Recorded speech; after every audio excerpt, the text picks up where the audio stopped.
The rain tapped gently against the tall glass windows, tracing silver trails down the towering building as though the sky itself was weeping. Inside the sleek conference room, silence weighed heavier than stone. At the edge of the polished oak table stood a young woman, her hands trembling as she gathered the papers she had dared to bring. Whispers surrounded her like knives, cold, mocking, dismissive. To the executives, she was nothing more than an assistant who had overstepped, a girl who should have known her place. Her eyes shimmered, but she forced herself to stay steady. Finally, when the pressure became unbearable, she leaned forward slightly, her voice breaking into a whisper. "It's okay. I'll go." But before she could step away, a chair scraped loudly against the floor. The CEO, the most powerful man in the room, rose to his feet. His voice was calm, but carried a storm within it. "No, it's not okay." Rose. And in that moment, everything changed. Before we dive deeper into this powerful journey, if you believe in kindness, second chances, and stories that touch the heart, please don't forget to like, comment, share, and subscribe to HQ Infinite Stories. Your support helps spread hope across the world. Her real name was Emily Carter, a 27-year-old woman whose life had been shaped by hardship more than dreams. The daughter of a factory worker who died in an accident when she was just 16, and a mother who battled illness, Emily grew up carrying burdens far heavier than her years. College was out of reach, but she fought her way through endless rejections, night shifts, and temporary jobs until she finally landed a modest position at Harrison & Company, one of the city's most respected firms. Most people never noticed her. She blended into the background, preparing reports, organizing files, delivering coffee.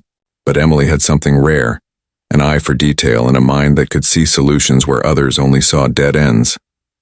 Quietly, she worked on an idea to save a failing project that was draining millions. The executives laughed when she first mentioned it, but somehow her draft found its way to the CEO's desk. That's how she ended up in that boardroom, facing ridicule, smirks, and cruel words. "Stick to coffee runs, sweetheart," one man sneered. Each word was a stone against her chest, and when she whispered her surrender, Jonathan Harrison, the CEO, refused to let her fade away. For the first time, someone with power looked at her not as an assistant, but as a person worth listening to.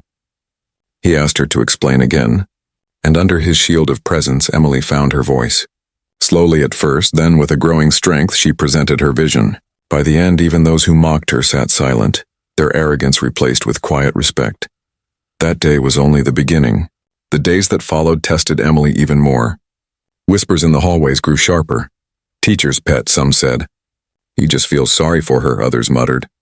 But Jonathan continued to call her into meetings, to ask for her insights, to give her room to grow. At home, life was no easier. Each night, Emily sat by her mother's bedside, medical bills piling higher than her courage. She wondered if she truly deserved the opportunities she was given. Still, she poured her soul into every task, often staying long after the office was empty. Slowly, her work began to speak louder than the gossip Jonathan noticed. He saw her strength, her resilience, the quiet fire behind her eyes. And one night, as he was leaving late, he found her outside, clutching a crumpled hospital bill, whispering to herself the same words she once said in the boardroom. "It's okay. I'll go. I'll manage." And once again he answered, "No, it's not okay." This time his words weren't about her career. They were about her life. What followed wasn't charity. It was belief. Belief that she deserved not only to survive, but to rise. With his mentorship, Emily began to grow into a leader.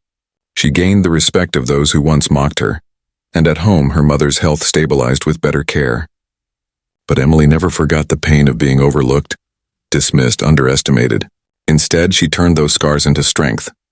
She became a voice for others like her, the quiet ones, the underestimated ones, the ones who whispered, "Maybe I should just go." One afternoon, she saw a young intern being ridiculed for a mistake. Emily stepped forward, placed a steady hand on the girl's shoulder, and silenced the laughter with her presence. Later, the intern confessed, "I was going to quit. I thought I wasn't good enough."